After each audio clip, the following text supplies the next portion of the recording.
Hello and welcome to True Crime Rocket Science, the most authentic voice in true crime.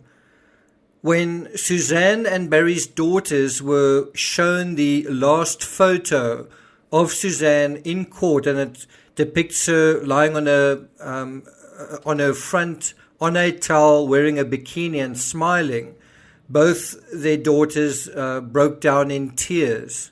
Barry would later tell investigators that his wife looked drunk in that photo, and this is really the last proof of life of Suzanne Morphew.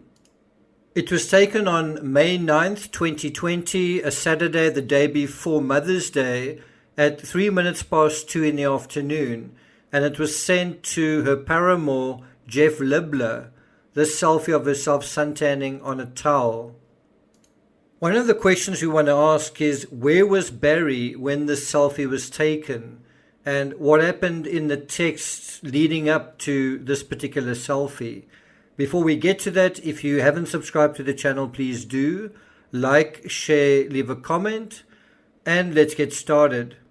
So as many of you are aware, we've had the exhibits released to the public. I don't know whether you know this, but in terms of the texts, you have all the way from Exhibit 3, People's Exhibit 3, to People's Exhibit 26. So from 3 to 26, those all deal with the texts, right?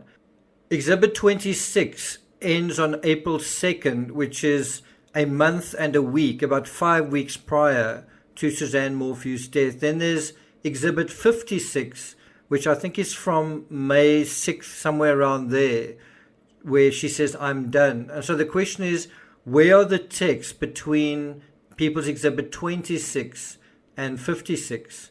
Do they exist, or have they been redacted?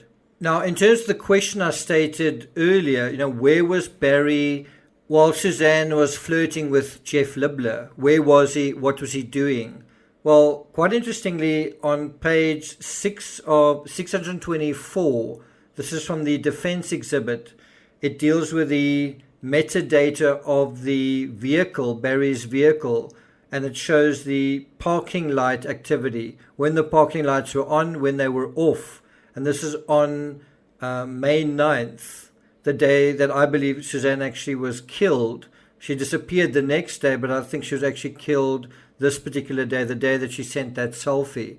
And so the item number 4 that's circled there on the left-hand side refers to the lights going on at 10 in the morning. So it's possible that Barry drove on an errand in the morning, and then they're on again at 1:55 p.m. in the afternoon. It's possible that he left the residence, unless he was not at the residence all day anyway.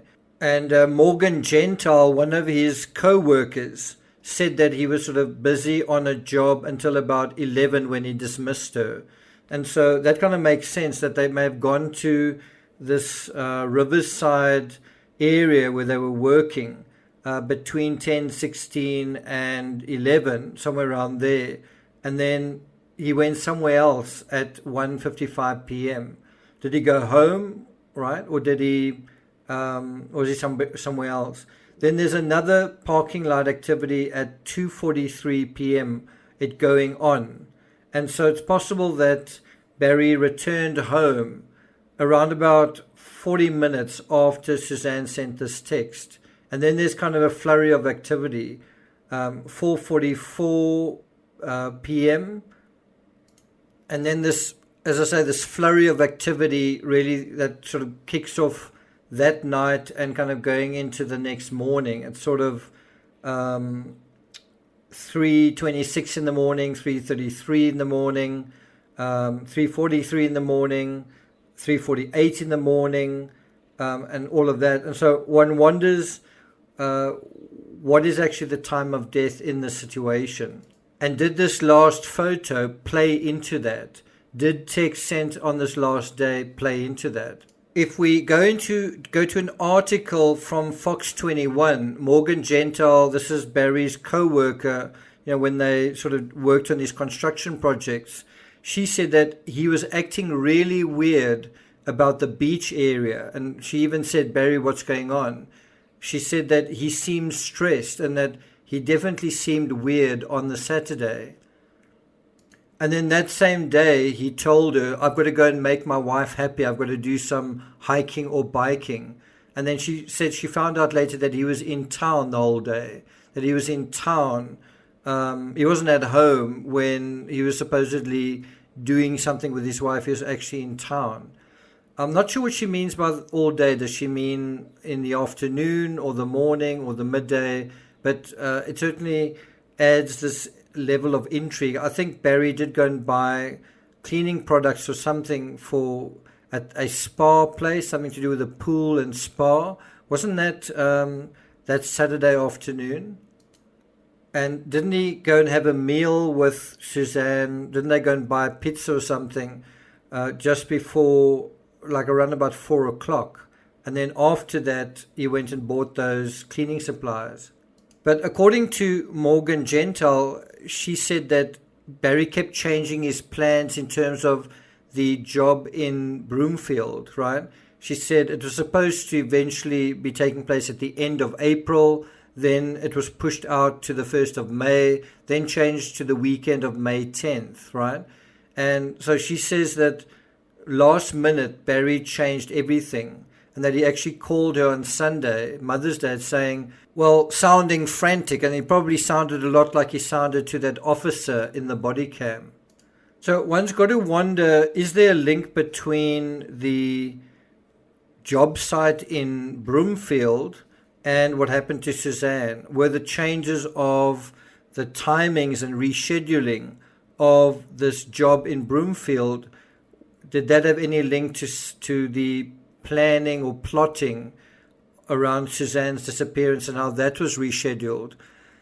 The other thing that, one's got to look at the selfie in the context of what other people say with the metadata, but also with what Suzanne was texting at that time. And as I say, in those texts that we see from the discovery, this particular one sort of floats completely out of context. It's exhibit number 56. Well, where's 55, 54, 53, 52, 51, going all the way back to the last one that we see on April 2nd. That's exhibit 26. Where are all those? But nevertheless, the one that we do see from May 6th, 4 days before she likely died, she writes, I'm done. I could care less what you're up to and have been for years. We just need to figure this out civilly. What do you think she's referring to there? I could care less about what you're up to and have been for years. Do you think that she might be referring to her suspicions that he's having an affair? We also don't see Barry's response to this, which is basically, he said, I promise you, you are wrong about all the crazy thoughts about me. Why would I want another? Only a fool would stray from an angel like you. Quite interesting words, quite ironic. I mean, did Barry do something foolish at the end of the day? I'm not exactly sure whether these form part of the text. I can't find them. Maybe I've just missed something. But Suzanne texted Sheila Oliver, a friend who she'd known for 30 years. She said, I'd live in a shack right now. So she was completely happy to abandon the house and, live in a different, just be away from Barry. And then I think she also added, she said, I'm sure he won't make it easy. In other words, he's not going to make it easy for her to leave. And then she adds very ominously, he has always wanted control, referring to Barry wanting control.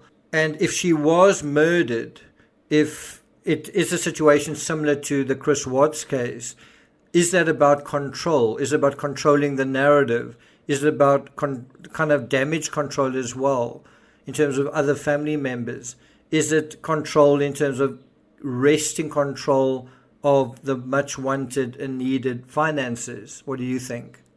So we may not see it in a lot of those texts, but one thing that that it was made clear in court was that 53-year-old Barry being married to him for Suzanne, it was full of a marriage full of arguments.